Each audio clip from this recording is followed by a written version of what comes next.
Buenas gurizada do Cine7, então hoje nós estamos aqui para falar de um dos filmes que mais me testou como espectador. É sério, eu tive que assistir ele 2 vezes até conseguir finalmente entender todos os simbolismos e significados. Eu tô falando de Mãe.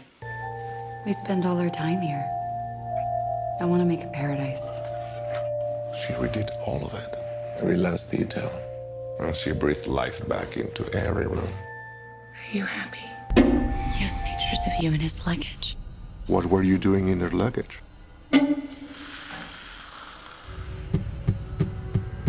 What do they want?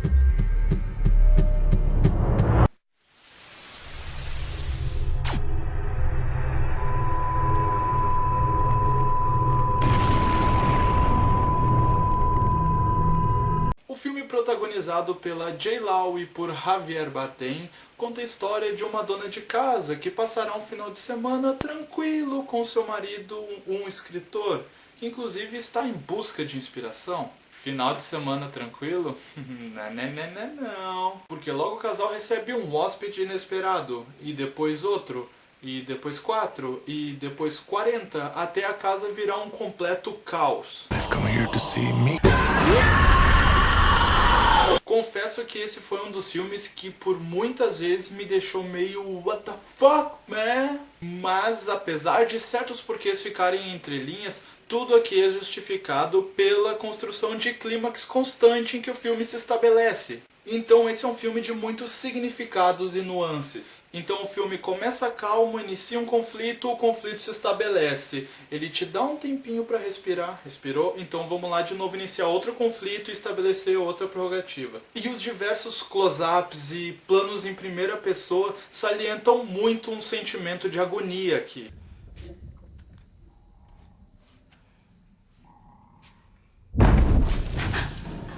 Já que ao mesmo tempo que você sente tudo através da feição da personagem, é inquietante não saber o que está em volta e além disso, do que é mostrado na tela. Tudo isso numa mise-en-scène perfeita. As cores têm papel primordial, inclusive. Quando o clima está leve... Well, I want to finish the house. Quando existe conflito... Reciprocidade... Sorry. Didn't mean to. Individualismo. Tudo muito bem orquestrado com a apresentação de diversos personagens que, apesar de não ter uma construção propriamente dita, são essenciais para instigar uma variedade de sentimentos na protagonista. Inclusive a atuação da J.Law aqui está impecável.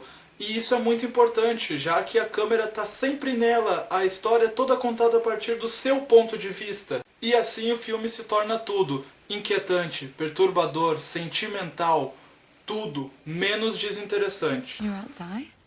Chega num ponto onde você consegue sentir tanto o que a personagem da J.Law está sentindo que você fica com o sentimento de querer resolver os conflitos da personagem. E mesmo quando isso não acontece, você se satisfaz simplesmente pelo desejo e realização da mesma. Lidando com temas como obsessão, desconforto com o desconhecido, fé, maternidade, violência psicológica. É um filme que está sempre um passo na sua frente, meio que dizendo, você descobriu todos os meus segredos? Então tá, segura aí que agora vai vir mais, hein?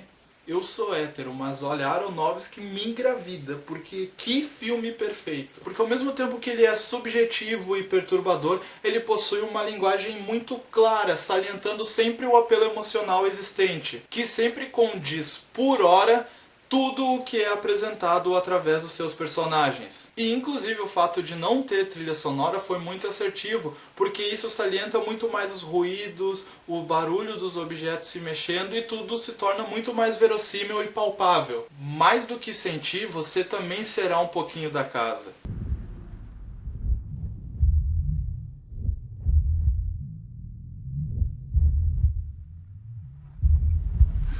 Inclusive, quando eu acabei de assistir o filme pela primeira vez, logo depois que ele acabou, eu fiquei matutando aquela cena final. E aí foi que eu lembrei de uma frase que é dita e pode ser facilmente esquecida na metade do filme, que é proferida pela mãe, que é a seguinte: eu vou lá cuidar do apocalipse. E aí, pensando nisso, eu já lembrei do início do filme, onde o primeiro personagem tá lá com a costela machucada e aí depois ele dorme profundamente e aí depois aparece a mulher no outro dia e eu fiquei, não.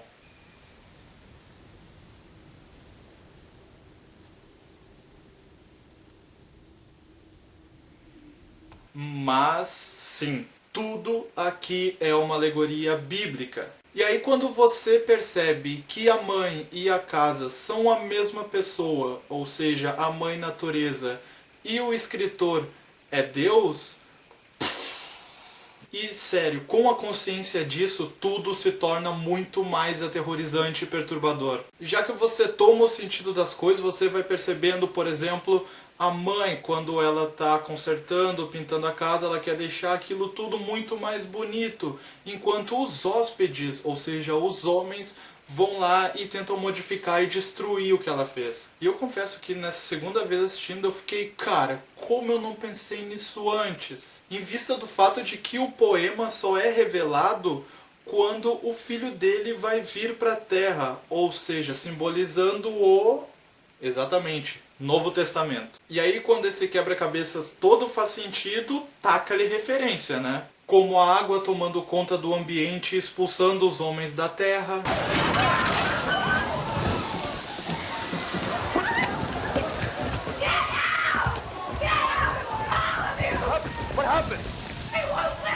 Adão e Eva sendo expulsos do paraíso. Os homens recebendo cada um uma parte do corpo de Cristo. That's the sound of life. The sound of humanity! His cry of love! Assim como observações diretas, como o porão sendo o inferno, só aberto a partir dos pecados do homem, entre inúmeras outras, né?